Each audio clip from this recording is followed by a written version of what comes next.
Chase at the 40. Look at that move.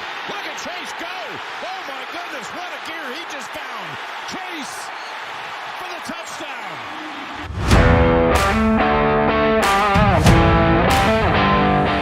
It's been a little bit. It has been a little bit. Memorial Day weekend was this past weekend. Took a little break from things. I hope everybody enjoyed that as well. But Kenny C back on the mic again, giving you guys some NFL content.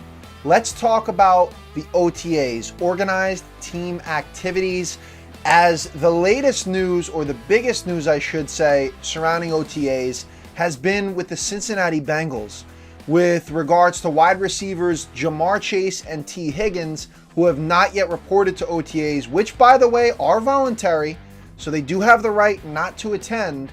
Minicamp, however, is mandatory, and that will be coming up for the Bengals June 11th, I believe. So here's where you start to think that you got two of the top receivers on this team. You lost Tyler Boyd in free agency.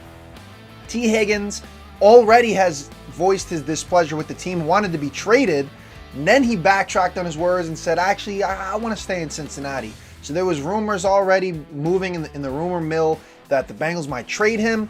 Packers, by the way, I know there's Packer fans that said, oh, maybe we should trade for T. Higgins.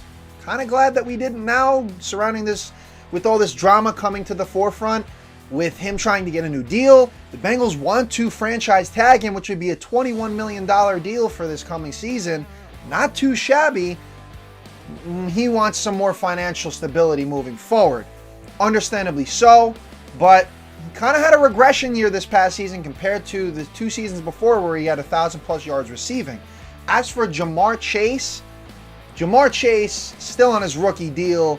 I can more so understand with Jamar Chase why he wants his money, because he's been a Pro Bowler the last 3 seasons, and to me, he's a top 5 wide receiver in the league. Now, I'm not taking anything away from T. Higgins, but Jamar Chase is a clear-cut number 1 on any NFL team, and to me, he's a top 5 receiver in the league. You look around the league at receivers that are making top 5 money, with A.J. Brown leading the pack with $32 million, Marr with $30 million, Tyreek Hill with $30 million, just to name a few. Jamar Chase belongs in that category as well. But at the same time, you got to be a team player, guy.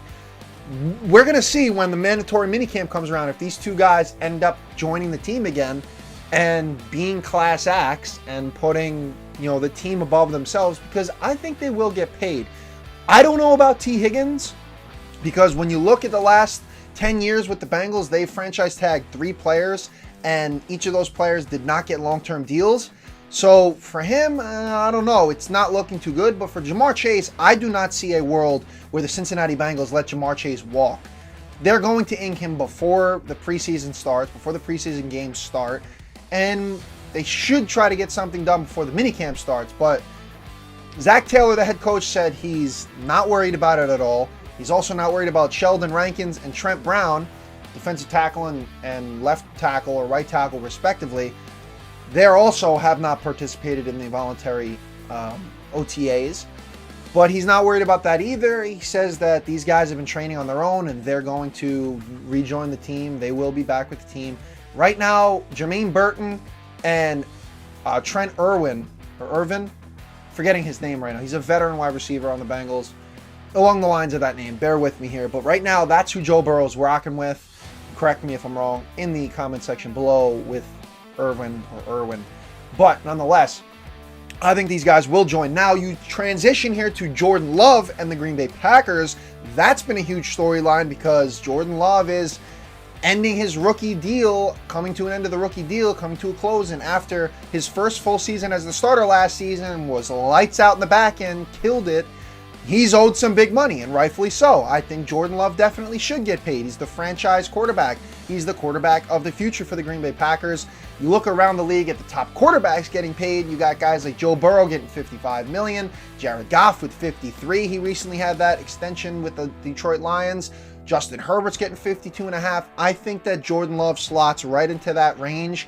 I would say give him the $53 million that Jared Goff is getting. I don't think he should get or should be the highest paid quarterback in the league just yet. but I definitely think he's earned his due and definitely needs a large payday, and he's going to get that payday. But the difference between Jordan Love and Jamar Chase and T. Higgins is that Jordan Love is being that class act guy. And despite the fact that he has not struck a new deal with his organization, he's still at voluntary OTAs. That speaks a lot about a guy's character and his love for the game of football.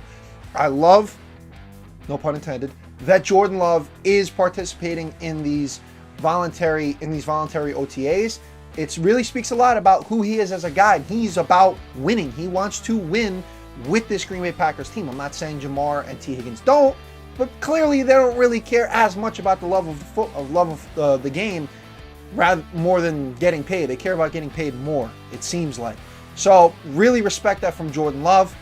And just to look at notable names before that have held out, and it didn't really work out for them, the one that comes to my mind the most is Le'Veon Bell.